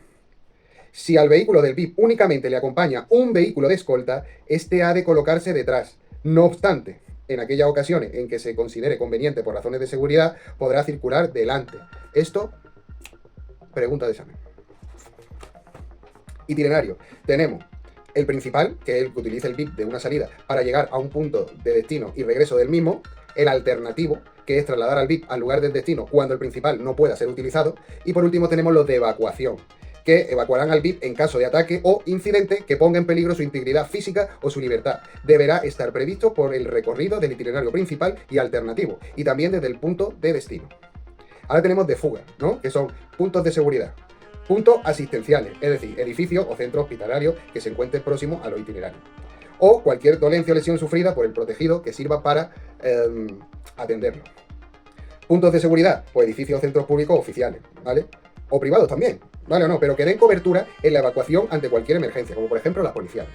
O punto de paso, que puede ser por distintos riesgos, ya sea un explosivo, ya sea riesgo de bloqueo por calles estrechitas, por ejemplo, ya sea riesgo de ataque, un semáforo que tarda mucho en cambiarse, o cruces sin semáforo, que al final nos den más problemas y nos den más tráfico. ¿Cómo realizar un itinerario urbano? Pues cada itinerario se dividirá en tramos, valiéndose de aquellos puntos en los que la vía cambia su fisionomía.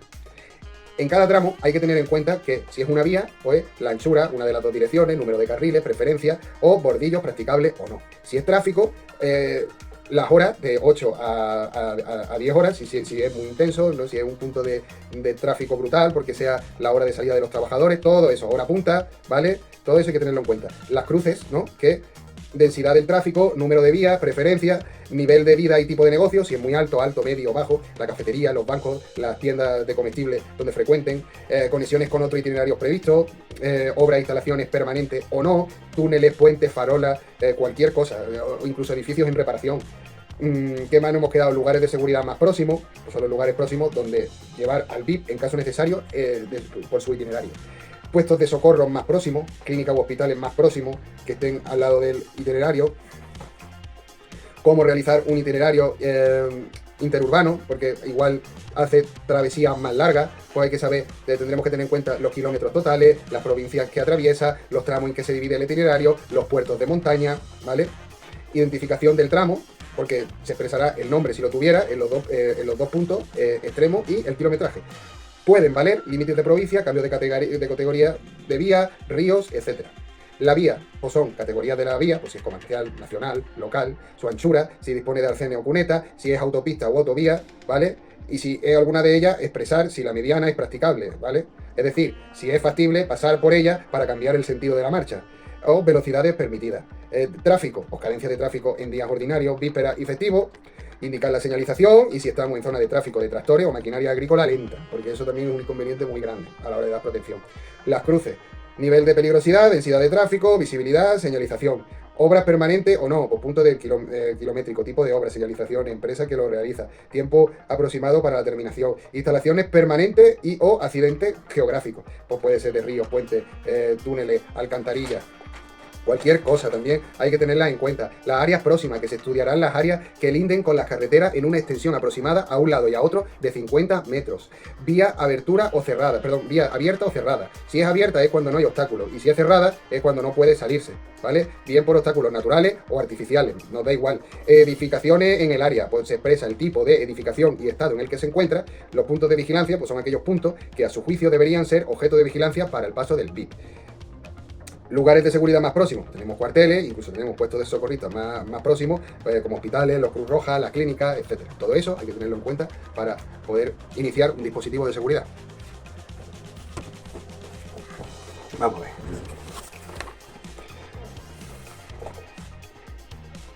Ahora vamos a hablar de la disposición de la escolta de los vehículos, porque pueden ser de posición de reacción si el jefe de equipo se situará en el asiento delantero al lado del conductor, mientras los otros tres escoltas ocupan las partes traseras en el orden 2, 4 y 3, de izquierda a derecha. El jefe de grupo, cuando considere que la velocidad del coche VIP hace necesaria la protección a pie, ordena la salida en dos tiempos.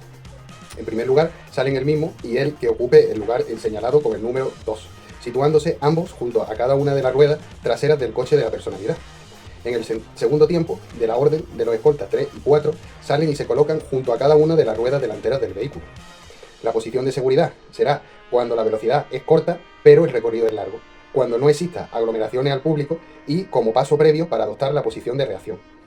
Consiste en que los tres ocupantes del segundo vehículo que vayan sentados junto a puertas saquen el cuerpo y se mantengan de pie sobre la parte inferior del marco de la puerta, con esta abierta. Y reacción de la cápsula en caso de ataque frontal, ¿vale? Que el vehículo se adelanta cruzándose en la calzada.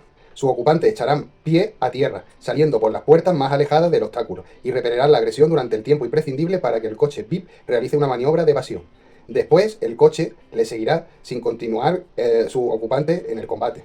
El vehículo puede que se adelante sin cruzarse. Entonces, en este caso, indicando los dos vehículos una maniobra de vuelta corta desde el lugar en que se detengan. En ataque lateral, el vehículo se colocará entre los atacantes y el vehículo del VIP para que éste pueda acelerar y huir de la zona de peligro. Si solo contamos con el vehículo del VIP, no nos queda otra que realizar la maniobra de evasión o de ataque según los casos. Dispositivo de localización y seguimiento vía satélite, ¿vale? Pues en un segmento espacial, ¿vale? Consiste en una constelación nominal formada por 24 satélites operativos que transmite señal unidireccional que proporciona la posición y la hora de cada satélite del GPS. El segmento de control está formado por estaciones de seguimiento y control distribuidas por todo el mundo a fin de mantener los satélites en la órbita apropiada mediante maniobras de mando y ajustar los relojes satélites. El segmento del usuario consiste en el equipo de receptor de GPS que recibe las señales de los satélites del GPS y las procesa para calcular la posición.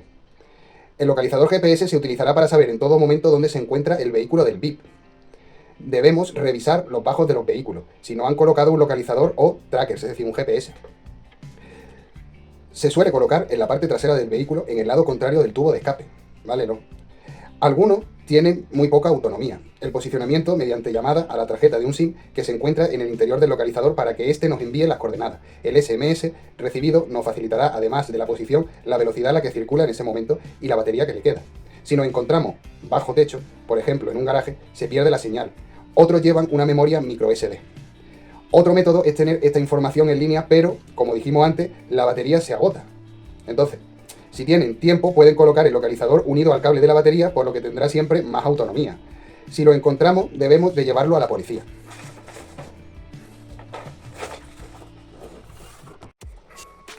Y tenemos que para prestar un servicio de protección es necesario una previa planificación, en base a la cual podemos prever sucesos y planificar acciones. Vamos a hablar del tema 7, la información. Un escolta debe tener previsto todo tipo de factores, trayectos, edificios sobre los empleados. Las características, que pueden ser continua, ¿no? Si una información que en un momento determinado no puede ser útil, pero más tarde pierde su valor. Activa, si buscando, indagando y observando, no se puede esperar que la información llegue a nosotros. Objetiva, si toda la información que nos llega debemos analizarla. Rápida y oportuna. Eso quiere decir que son tomas de decisiones en un momento concreto. Coordinada, para evitar la duplicidad del trabajo. Y protegida, para que no trascienda a otras personas. Las informaciones deben ser recogidas en soporte, escrita, grabada, para que puedan ser transmitidas. La avanzada.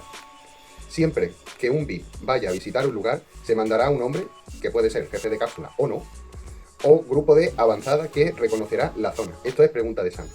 En la calle, pues tenemos el tráfico, farola, alcantarilla, papelera, kiosco, paradas de autobús, etc. En los edificios, pues tenemos el portal, la escalera y los garajes, que son elementos muy importantes para analizarlo antes de que llegue el VIP. En los alrededores, pues la vivienda limítrofe, ¿no? Que es la observación general de la zona, vehículos aparcados, ¿no? Los vehículos de sus residentes, se puede sospechar de vehículos no controlados que no aparezcan con tanta frecuencia, en otras viviendas como teatros, mercados, locales, etc. Se mantendrá contacto con los porteros, los encargados, la fuerza de seguridad y los vigilantes de seguridad. Tendremos que recabar información de las personas nuevas en la zona, de los nuevos negocios, de las empresas que realizan labores de mantenimiento dentro del edificio del VIP, los porteros nuevos, los vecinos nuevos, las personas en actitud de observación, los vendedores ambulantes, trabajadores eventuales, vehículos no controlados, arreglo en el edificio, carteros, publicistas, mendigos. Hay que confeccionar un croquis en el que se establecerá. ¿Sabéis lo que era un croquis? Teníamos la escala, que era a tamaño real, ¿no? Y después teníamos el croquis, que era pues una imagen que podíamos perfectamente dibujarla como un boceto en el papel, que no tenía que respetar un tamaño real, ¿vale? Entonces, pues, podremos poner en el croquis los puntos negros del itinerario y lugares donde se va a detener el coche. Áreas de seguridad del VIP, ¿no? Rutas de evacuación y las zonas que puedan ser seguras. La observación durante el dispositivo, pues con ayuda de la información proporcionada por la avanzada, el escolta ha de observar durante el transcurso del dispositivo de seguridad dicha observación, que se centrará en detectar posibles ataques con antelación y detectar contravigilancias. Por eso es muy importante siempre de vez en cuando mirar hacia atrás. La contravigilancia es la labor que realiza un grupo de escolta para detectar si la cápsula de seguridad es vigilada o observada por terceros. Hay que identificar, ¿no? El escolta debe además tener una buena retentiva para detectar personas que cambian su fisonomía mediante barba, bigote, disfraz. Los escoltas tienen que conocer perfectamente a los familiares más allegados del VIP. Y hay unas reglas básicas que siempre han de respetarse, que son los objetos, que son las características más sobresalientes a la hora de memorizarlo, los vehículos, por el modelo, marca, color, golpe de la chapa, roces, pegatinas, etcétera, la matrícula mismamente, las personas, aquellos rasgos que más le distinguen de los demás. Indicios que deben provocar sospecha o confirmar que nos pueden estar vigilando.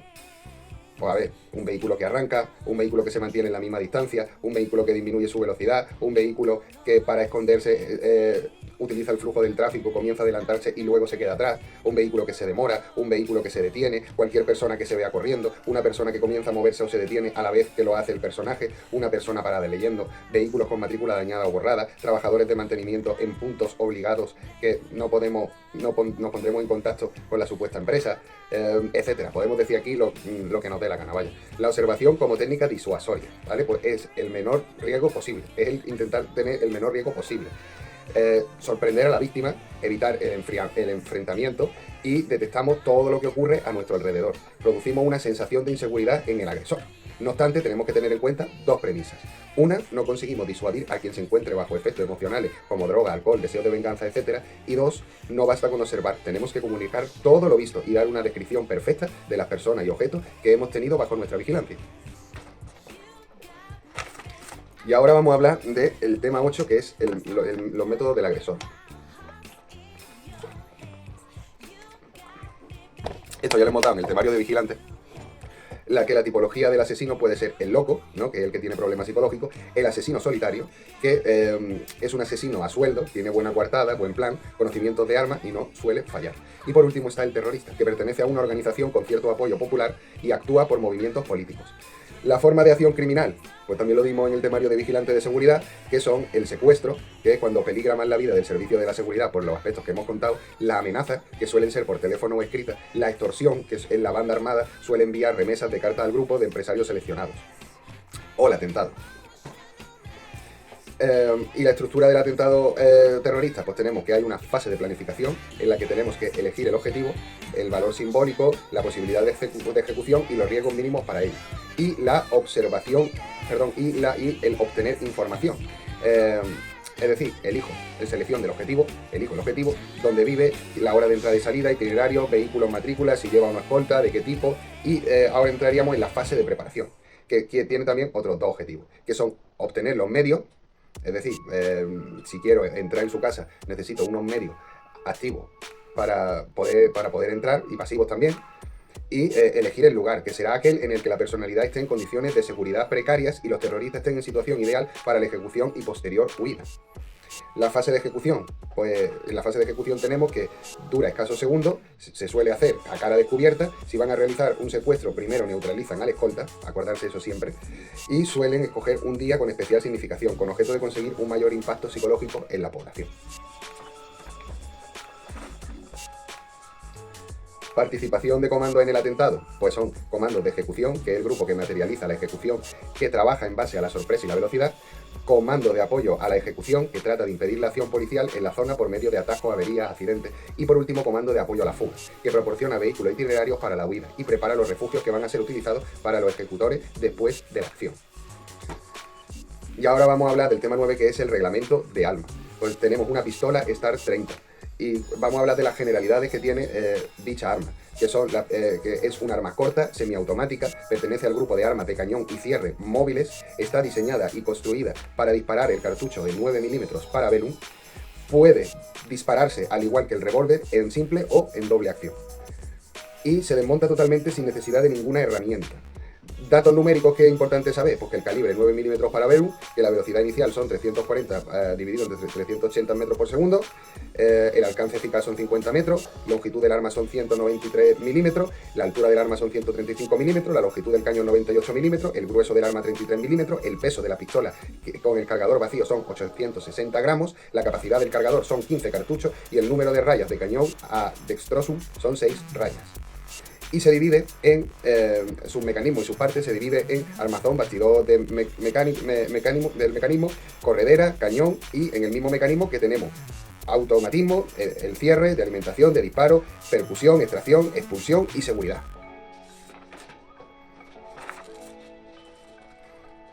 ¿Qué es el armazón? Es la pieza en la que se aloja y enlazan todos los mecanismos de la pistola. ¿Qué es la corredera? Es la pieza donde se alojan los mecanismos de puntería, extracción, seguridad, automatismo y cierre. Exteriormente se puede distinguir en elementos de puntería, el extractor, ventana de expulsión, seguro de aguja percutora, canales, guías para acoplamiento del armazón, rebaje para el interruptor, rebaje para la sujeción por la pieza de retenida después del consumido al último cartucho, rebaje para el paso del diente de la pieza de retenida, en el armado y desarmado, y taladro para alojamiento del muelle del extractor, pitones y tapón de alojamiento. Interiormente tiene macizo de cierre, canales para alojamiento, llave guarda, casquillo guía para el apoyo y conducción del cañón. En la parte posterior de la corredera presenta unas estrías laterales para facilitar el montado del arma, y en el cañón tenemos la recámara, el ánima, la llave guarda y resaltes del cañón. Los elementos de puntería, que esto le encanta preguntárselo todos los años, es el alza y el punto de mira, ¿vale o no? ¿Cuál es el truco para acordarse de las dos? El alza es la que está más cerca y el punto de mira es lo que está más lejos. El alza va colocado en la corredera, es decir, tiene pie de mira, mira, huesillo de mira, muelle y espina de retención del huesillo. Después tenemos el cargador.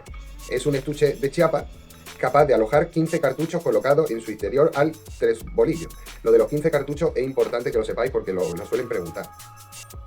Y otra cosa que siempre preguntan es que siempre que se coge el arma, comprobar que no esté cargado. Y siempre que se tiene un arma hay que pensar que está cargada.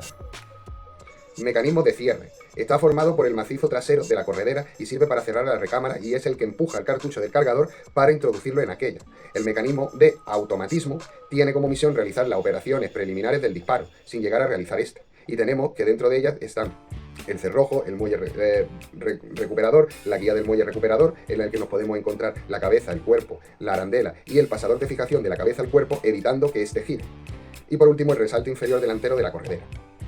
En el mecanismo de alimentación tenemos que tiene como misión el almacenamiento de los cartuchos para alimentar la recámara. Está compuesto de las siguientes piezas: macizo trasero de corredera, cargador, elevador de cartuchos, muelle elevador, enganche de tapón del cargador, pieza de retenida del cargador y pieza de retenido de la corredera.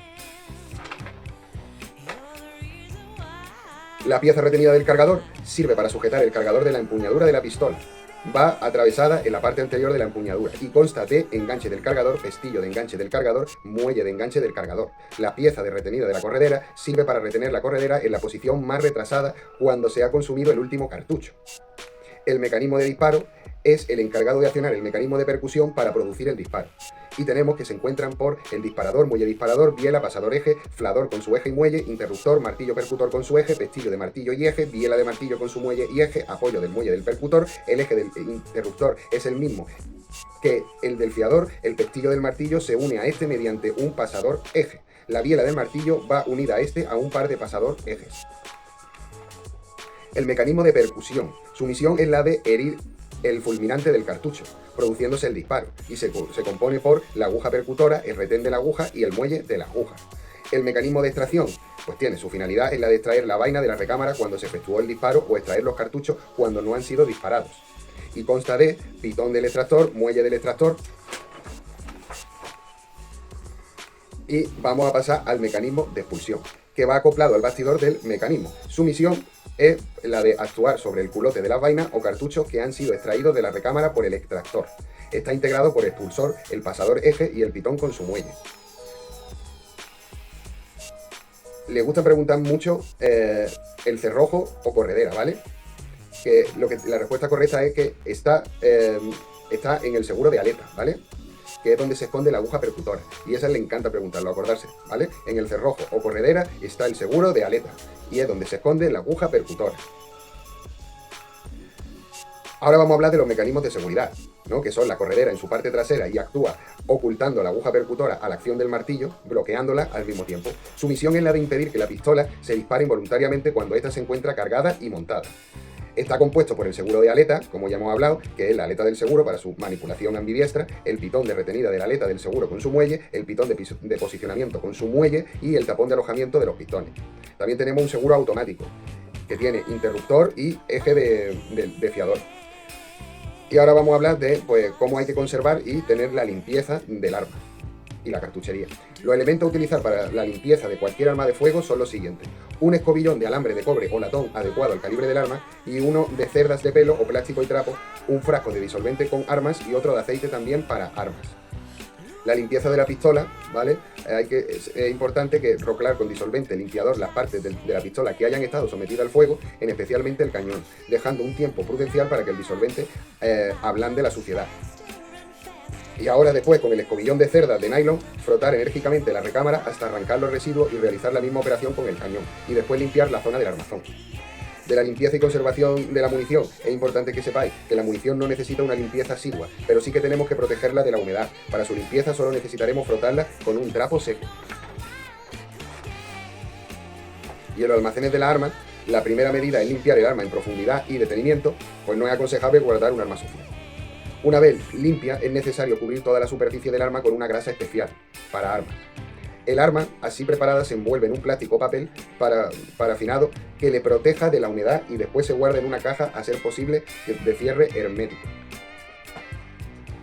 Y es importante que sepáis en las cuestiones de balística que están divididos por tres tipos: balística interna, que es la que va en el interior del arma; balística externa, que es el estudio del movimiento del proyectil; y balística de efecto, que es el comportamiento del proyectil en sí mismo.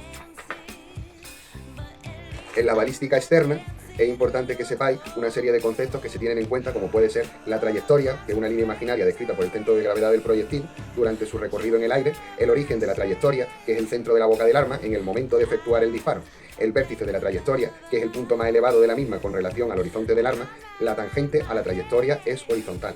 La rama ascendente de la trayectoria es también un concepto importante porque es la comprendida entre el origen y el vértice, y tiene también la rama descendente de la trayectoria, que es la comprendida entre el vértice y el punto de llegada, arribada o incidencia.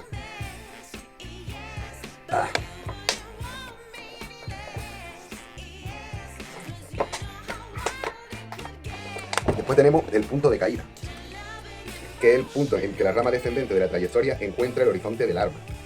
Tenemos el punto de llegada, arribada o incidencia, que es el punto en que la trayectoria encuentra el blanco o el terreno. Tenemos la línea de tiro, que es la propagación del eje del arma dispuesta para el disparo. Tenemos la línea horizontal, que es la recta que une el origen de la trayectoria con el punto de caída. Tenemos la línea de proyección, que es la tangente a la trayectoria en el origen. No coincide generalmente con la de tiro. La línea de situación, que se llama así a la que une el origen de la trayectoria con el punto de objetivo que se desea batir. El plano horizontal u horizonte del arma, que es el plano horizontal que pasa por el origen de la trayectoria. El punto de tiro, que se llama así al plano vertical que contiene la línea de tiro. La línea de mira, en la que partiendo pasa por las muescas de mira, punto de mira y termina en el blanco. El ángulo de mira, que es el formado por la línea de tiro y la de mira. El ángulo de proyección, que es el formado por la línea de proyección y horizonte del arma. La ordenada, que se llama ordenada a la vertical trazada desde un punto cualquiera de la trayectoria hasta su encuentro con el horizonte del arma. Ordenada máxima, que es la ordenada correspondiente al vértice de la trayectoria.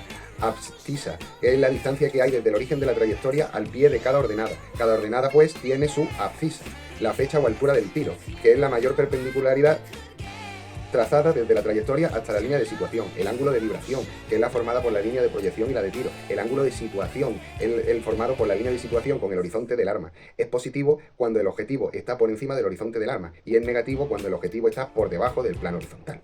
El ángulo de elevación es el formado por la línea de tiro y la de situación. El ángulo de caída es el formado por la tangente a la trayectoria en el punto de caída con el horizonte del arma. El ángulo de llegada o incidencia es el formado por la tangente a la trayectoria en el punto de llegada con la superficie del terreno del blanco. La tensión de la trayectoria, que es el mayor o menor grado de curvatura de la trayectoria, será tanto mayor la tensión cuanto menor sea la flecha o altura de tiro a la igualdad de alcance. Es decir, es más tensa cuando más se aproxime la trayectoria de la línea recta. La velocidad inicial del proyectil es la velocidad de traslación del proyectil en el origen de la trayectoria, expresada en metros por segundo. La velocidad remanente, que es la que lleva o conserva el proyectil en cualquier punto de la trayectoria. El impacto es el punto de choque del proyectil sobre el blanco o el terreno. La zona desenfilada es aquella en la cual el blanco está cubierto de los proyectiles. La zona rasada es aquella por la que no puede marchar un blanco sin ser tocado por un proyectil. El terreno batido es aquel en el que abaten los proyectiles que producen agrupamiento. Y el terreno peligroso es la suma de terreno batido y la zona ras.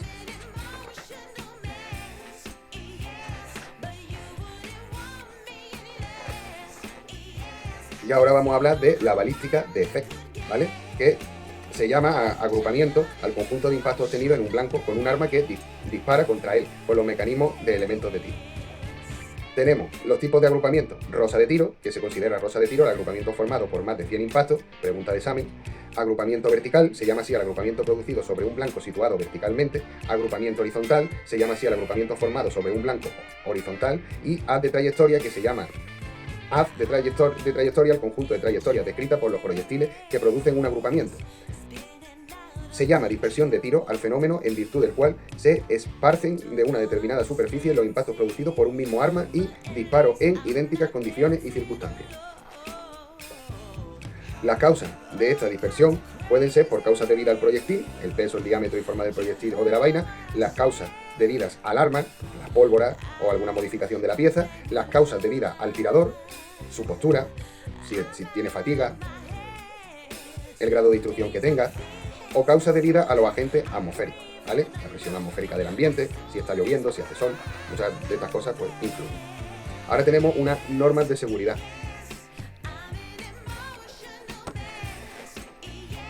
Antes del tiro, comprobar si está cargada.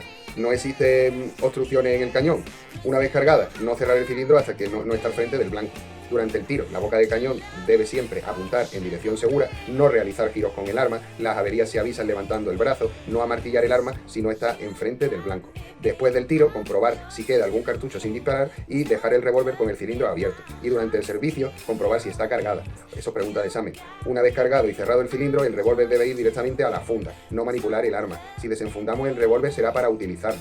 Y en el manejo de cualquier arma de fuego es importante que tengáis en cuenta que hay que comprobar si está cargada. Aunque esté descargada, actuar como si el arma estuviera cargada y no apuntar nunca a nadie, salvo en caso de necesidad. Estas que hemos dicho son preguntas de examen. El tipo de instrucción, o puede ser de línea de tiro, la que forman los tiradores, línea de blanco, la que forma la silueta, distancia de tiro, la existente entre la línea de tiro y la línea de blanco, serie de disparos, número de disparos ininterrumpidos sin variar la situación del tirador y blanco, tiempo de ejecución, el designado para realizar cada serie, y guardia baja.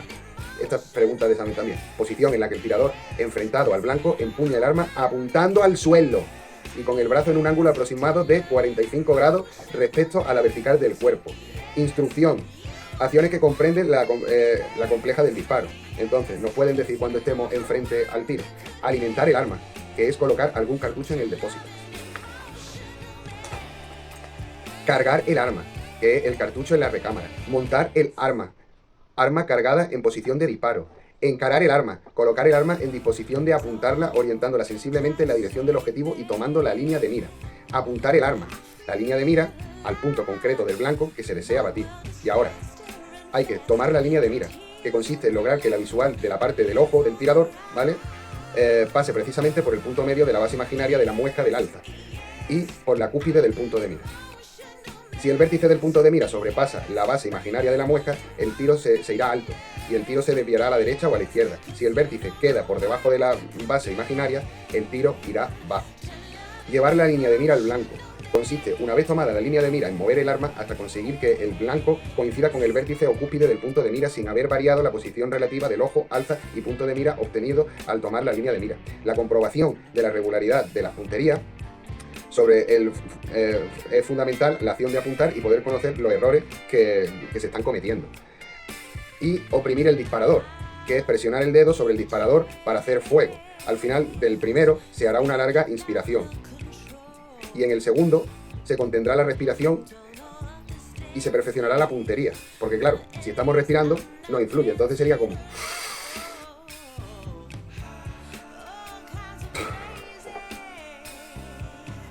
oprimiendo el disparador hasta que el disparo nos sorprenda. Tiro instintivo. Esta la han preguntado alguna vez y es importante que la sepáis. Tiene que realizar un individuo ante una situación de emergencia, en la que aquí lo que hay más que nada es rapidez, ¿vale? Entonces, esto se da sobre todo en unas condiciones de sorpresa y se apunta sin utilizar sus elementos de puntería, porque tiene que ser lo más rápido posible. ¡Pum! ¿Vale? ¡Pum! Lo que sí es, hacemos el gesto de que estamos apuntando al objetivo, pero realmente no estamos sincronizándolo con los elementos de puntería, ¿vale? Porque por eso se llama instintivo. Entonces, se dice que la aparición de la silueta se le hará frente.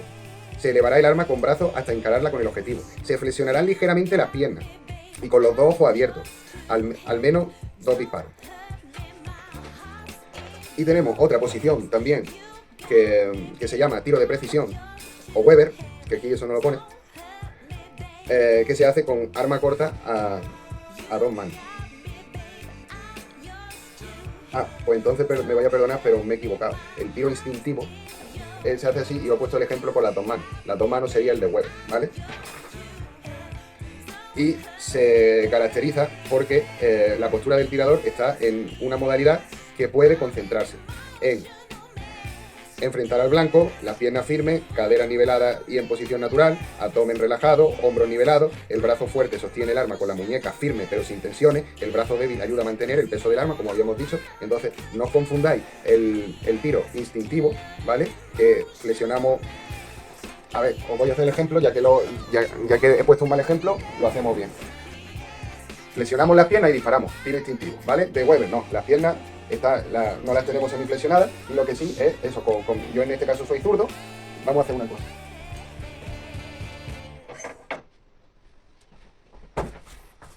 Entonces tenemos tiro instintivo. Tiro instintivo son piernas semiflexionadas y disparamos, ¿vale? ¡Pa! ¡Pa! Al menos 2 disparos. ¡Pa! ¡Pa! Así, intentando que no se nos vaya. ¡Pa, pa! Ahora, tiro de Weber. Recha. En mi caso soy zurdo, por lo tanto cojo el arma o empuñalo el arma con la izquierda y con la derecha me ayuda para obtener mayor puntería. Entonces tenemos precisión en la puntería y aquí sí apuntamos. ¡Pa!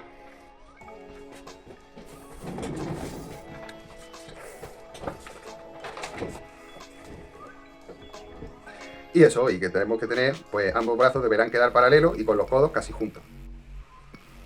Y ya con esto, pues hemos terminado el temario de escolta. Espero que os haya gustado y con esto y un bizcocho, pues me hago un calimocho.